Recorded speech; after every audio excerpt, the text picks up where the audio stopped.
रोज का वचन। रोज के वचन में आपका स्वागत है।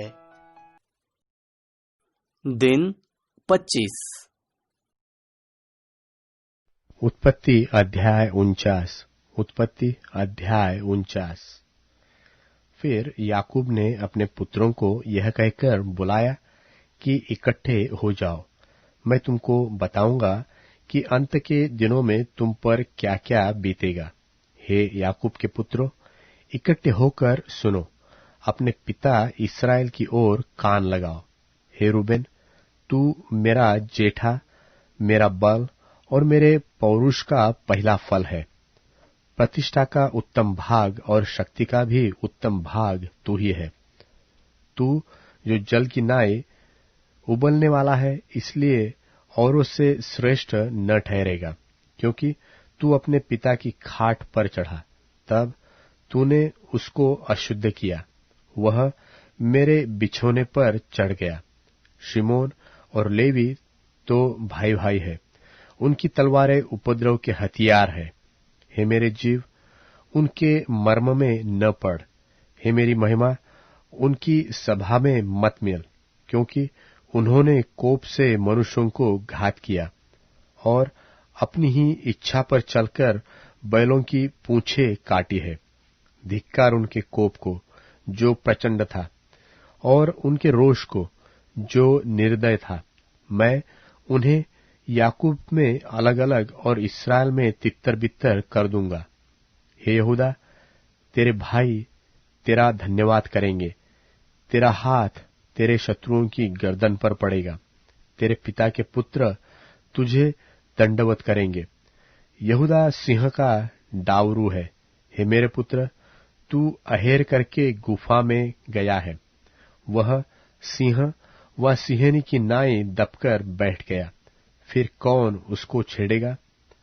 जब तक शीलो न आए, तब तक न तो यहूदा से राजदंड छूटेगा, न उसके वंश से व्यवस्था देने वाला अलग होगा, और राज्य राज्य के लोग उसके अधीन हो जाएंगे। वह अपने जवान गधे को दाखलता में और अपनी गधी के बच्चों को उत्तम जाति की दाखलता में बांधा करेगा। उसने अपने वस्त्र दाखमधु में और अपना पहरावा दाखों के रस में धोया है। उसकी आंखें दाखमधु से चमकीली और उसके दांत दूध से श्वेत होंगे। जुबुलून समुद्र के तीर पर निवास करेगा। वह जहाजों के लिए बंदरगाह का काम देगा, और उसका परला भाग सीदोन के निकट पहुंचेगा। इस्साकार एक बड़ा और बलवंत गधा है, जो पशुओं के बाड़ों के बीच में दबका रहता है। उसने एक विश्राम स्थान देखकर कि अच्छा है, और एक देश की मनोहर है, अपने कंधों को बोझ उठाने के लिए झुकाया और बेगारी में दास का सा काम करने लगा। दान इस्राएल का एक गोत्र होकर अपने जात भाइयों का न्याय करेगा। दान मार्ग में का एक सांप और रास्ते में का एक नाग होगा, जो घोड़े की नली को डसता है, जिससे उसका सवार पछाड़ खाकर गिर पड़ता है। हे यहोवा, मैं तुझी से उद्धार पाने की बाट जोहता आया हूं। गाद पर एक दल चढ़ाई तो करेगा, पर वह उसी दल के पिछले भाग पर छापा मारेगा। आशेर से जो अन्न उत्पन्न होगा वह उत्तम होगा, और वह राजा के योग्य स्वादिष्ट भोजन दिया करेगा। नप्ताली एक छूटी हुई हरनी है, वह सुंदर बातें बोलता है। यूसुफ बलवंत लता की एक शाखा है, वह सोते के पास लगी हुई फलवंत लता की एक शाखा है। उसकी डालियां भीत पर से चढ़कर फैल जाती है। धनुर्धारियों ने उसको खेदित किया और उस पर तीर मारे और उसके पीछे पड़े हैं, पर उसका धनुष्य दृढ़ रहा और उसकी बाह और हाथ याकूब के उसी सर्वशक्तिमान परमेश्वर के हाथों के द्वारा फुर्तीले हुए, जिसके पास से वह चरवाहा आएगा, जो इस्राएल का पत्थर भी ठहरेगा।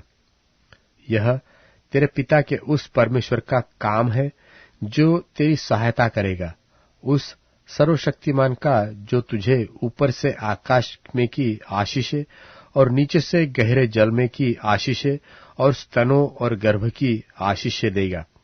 तेरे पिता के आशीर्वाद मेरे पितरों के आशीर्वादों से अधिक बढ़ गए हैं और सनातन पहाड़ियों की मनचाही वस्तुओं की नाई बने रहेंगे। वे यूसुफ के सिर पर जो अपने भाइयों में से न्यारा हुआ, उसी के सिर के मुकुट पर फूले फलेंगे। बिन्यामीन फाड़नेहारा हुंडारा है, सवेरे तो वह अहेर भक्षण करेगा और सांझ को लूट पाट लेगा। इस्राएल के 12 गोत्र यही है, और उनके पिता ने जिस जिस वचन से उनको आशीर्वाद दिया सो यही है। एक एक को उसके आशीर्वाद के अनुसार उसने आशीर्वाद दिया। तब उसने यह कहकर उनको आज्ञा दी कि मैं अपने लोगों के साथ मिलने पर हूं, इसलिए मुझे हित्ती एप्रोन की भूमि वाली गुफा में मेरे बापदादों के साथ मिट्टी देना, अर्थात उसी गुफा में जो कनान देश में मम्रे के सामने वाली मकपेला की भूमि है। उस भूमि को तो इब्राहिम ने हित्ती एप्रोन के हाथ से इसी निमित्त मोल लिया था कि वह कब्रिस्तान के लिए उसकी निज भूमि हो। वहां इब्राहिम और उसकी पत्नी सारा को मिट्टी दी गई, और वही इसहाक और उसकी पत्नी रिबका को भी मिट्टी दी गई, और वही मैंने लिया को भी मिट्टी दी। वह भूमि और उसमें की गुफा हित्तियों के हाथ से मोल ली गई। यह आज्ञा जब याकूब अपने पुत्रों को दे चुका, तब अपने पांव खाट पर समेट प्राण छोड़ दिए और अपने लोगों में जा मिला।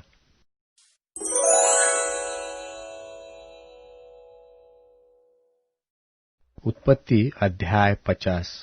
उत्पत्ति अध्याय 50।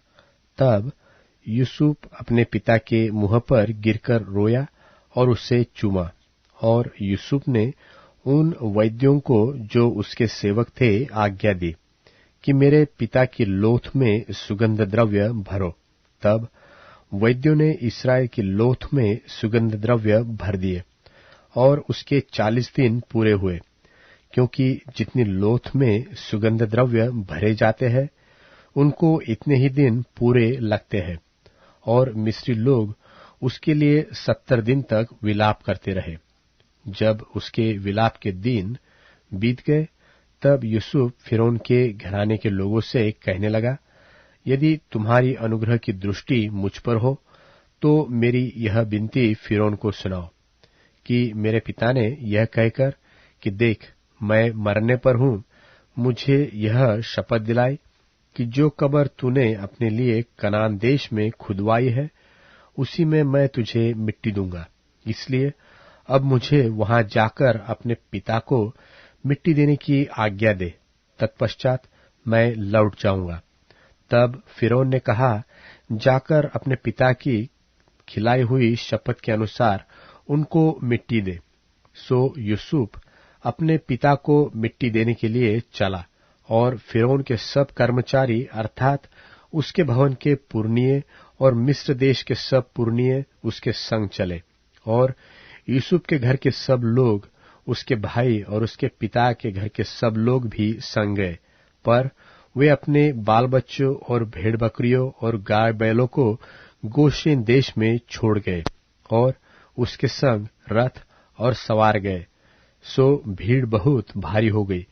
जब वे आदात के खलिहान तक जो यरदन नदी के पार है पहुंचे, तब वहां अत्यंत भारी विलाप किया, और यूसुफ ने अपने पिता के लिए 7 दिन का विलाप कराया। आदात के खलिहान में के विलाप को देखकर उस देश के निवासी कनानियों ने कहा, यह तो मिस्रियों का कोई भारी विलाप होगा। इसी कारण उस स्थान का नाम आबेल मिस्रैम पड़ा, और यह यरदन के पार है। और इस्राएल के पुत्रों ने उससे वही काम किया जिसकी उसने उनको आज्ञा दी थी, अर्थात उन्होंने उसको कनान देश में ले जाकर मकपेला की उस भूमि वाली गुफा में जो ममरे के सामने है मिट्टी दी, जिसको इब्राहिम ने हित्ती एप्रोन के हाथ से इस निमित्त मोल लिया था कि वह कब्रिस्तान के लिए उसकी निज भूमि हो। अपने पिता को मिट्टी देकर यूसुफ अपने भाइयों और उन सब समेत जो उसके पिता को मिट्टी देने के लिए उसके संग गए थे, मिस्र में लौट आया। जब यूसुफ के भाइयों ने देखा कि हमारा पिता मर गया है, तब कहने लगे, कदाचित यूसुफ अब हमारे पीछे पड़े और जितनी बुराई हमने उसके की थी, सबका पूरा पलटा हमसे ले। इसलिए उन्होंने यूसुफ के पास यह कहला भेजा कि तेरे पिता ने मरने से पहले हमें यह आज्ञा दी थी कि तुम लोग यूसुफ से इस प्रकार कहना कि हम विनती करते हैं कि तू अपने भाइयों के अपराध और पाप को क्षमा कर। हमने तुझसे बुराई तो की थी, पर अब अपने पिता के परमेश्वर के दासों का अपराध क्षमा कर। उसकी ये बातें सुनकर यूसुफ रो पड़ा और उसके भाई आप भी जाकर उसके सामने गिर पड़े और कहा, देख, हम तेरे दास हैं। यूसुफ ने उनसे कहा, मत डरो, क्या मैं परमेश्वर की जगह पर हूं? यद्यपि तुम लोगों ने मेरे लिए बुराई का विचार किया था, परंतु परमेश्वर ने उसी बात में भलाई का विचार किया, जिससे वह ऐसा करे जैसा आज के दिन प्रकट है कि बहुत से लोगों के प्राण बचे हैं। सो अब मत डरो, मैं तुम्हारा और तुम्हारे बाल बच्चों का पालन पोषण करता हूं। इस प्रकार उसने उनको समझा बुझाकर शांति दी और यूसुफ अपने पिता के घराने समेत मिस्र में रहता रहा। और यूसुफ 110 वर्ष जीवित रहा और यूसुफ एप्रैम के परपोतों तक देखने पाया। और मनश्शे के पोते जो माकीर के पुत्र थे, वे उत्पन्न होकर यूसुफ से गोद में लिए गए।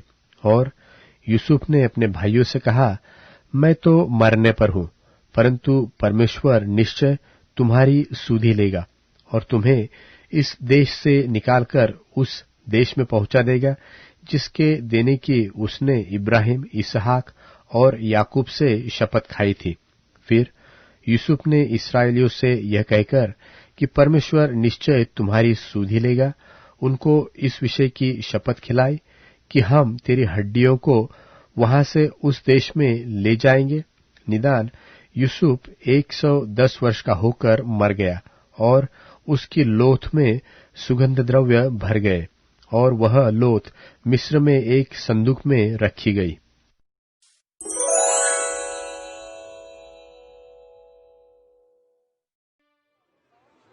जब वे सभी भीड़ के पास पहुंचे, एक आदमी ने आकर घुटने टेकते हुए कहा, प्रभु, मेरे बेटे पर दया कीजिए। वो मानसिक रोगी है और बड़ी पीड़ा में है। वो कभी पानी में और कभी आग में गिर पड़ता है। मैं आपके शिष्यों के पास उसे लाया था, लेकिन वे उसे ठीक नहीं कर पाए। तब यीशु ने जवाब दिया, अविश्वासी और दुष्ट पीढ़ी, मैं तुम्हारे साथ कब तक रहूंगा? तुम्हारी कब तक सहूंगा? उसे मेरे पास ले आओ। तब यीशु ने गंदी आत्मा को डांटा और वह उसमें से निकल गई। उसी समय से वह बच्चा ठीक हो गया। फिर अकेले में शिष्य यीशु के पास आए और पूछा, हम उस आत्मा को क्यों नहीं निकाल पाए? यीशु ने उनसे कहा, तुम्हारे अविश्वास की वजह से मैं तुमसे सच कहता हूं कि अगर तुम्हारे पास सरसों के बीज के बराबर विश्वास है तो तुम इस पहाड़ से कहोगे, यहां से वहां चले जाओ, तो ऐसा हो जाएगा। तुम्हारे लिए कुछ भी असंभव नहीं होगा। फिर भी इस तरह की आत्मा बिना उपवास और प्रार्थना के नहीं निकलती है। जब वे गलील ही में थे, यीशु ने उनसे कहा, मनुष्य के पुत्र को लोगों के हाथ पकड़वाया जाएगा। वे उसे मार डालेंगे और वो तीसरे दिन जिंदा हो जाएगा। ये सुनकर वे गहरी उदासी में डूब गए। जब वे कफरनहूम आए, तो जो प्रार्थना भवन का टैक्स लेते थे, उन्होंने आकर पतरस से कहा, क्या तुम्हारे गुरु प्रार्थना भवन का टैक्स नहीं देते हैं? उसने कहा, हाँ, देते हैं। घर में आने के बाद सबसे पहले यीशु ने बोलना शुरू किया, तुम्हारा क्या ख्याल है? इस पृथ्वी के राजा टैक्स किससे लेते हैं? अपने बच्चों से या विदेशियों से? पतरस बोला, विदेशियों से। यीशु ने उससे कहा, तब तो बच्चे बच गए, लेकिन हम उनके लिए ठोकर का कारण नहीं ठहरेंगे। झील में बंसी डालो और पहली पकड़ी हुई मछली को ले लो। उसका मुंह खोलते ही तुम्हें एक सिक्का मिलेगा। मेरे और अपने लिए उसे टैक्स के रूप में दे देना।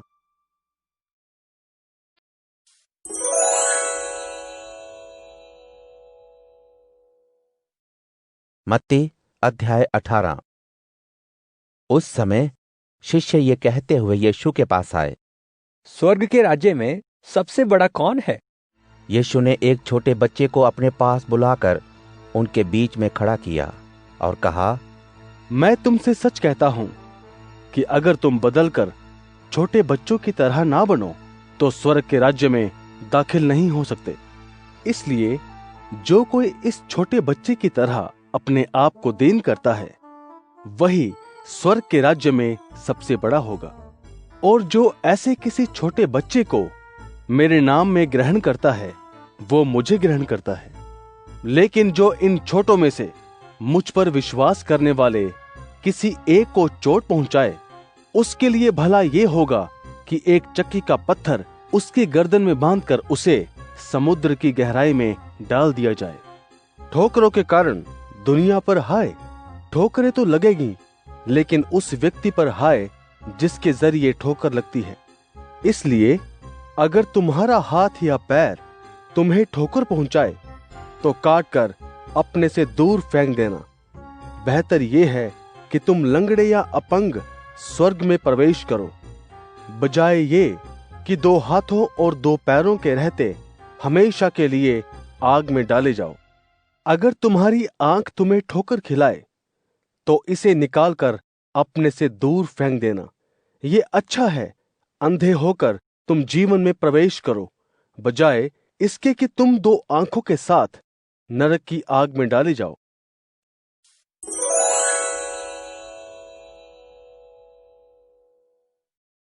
अध्याय 15। परमेश्वर के पर्वत के निवासी। प्रभु, तेरे शिविर में कौन ठहर सकता है? तेरे पवित्र पर्वत पर कौन निवास कर सकता है? वह मनुष्य जिसका आचरण निर्दोष है, जो सत्कर्म करता है, जो हृदय से सच बोलता है, जो अपने मुंह से पर निंदा नहीं करता, जो अपने साथी के साथ बुराई नहीं करता, जो अपने पड़ोसी के विषय में अपवाद नहीं फैलाता, जिसकी दृष्टि में धार्मिक मनुष्य तुच्छ है, पर जो प्रभु के भक्तों का आदर करता है, जो हानि उठाकर भी अपने वचन से नहीं फिरता, जो अपना धन ब्याज पर नहीं देता, जो निर्दोष मनुष्य के विरुद्ध घूस नहीं लेता, ये कार्य करने वाला मनुष्य सदा अटल रहेगा।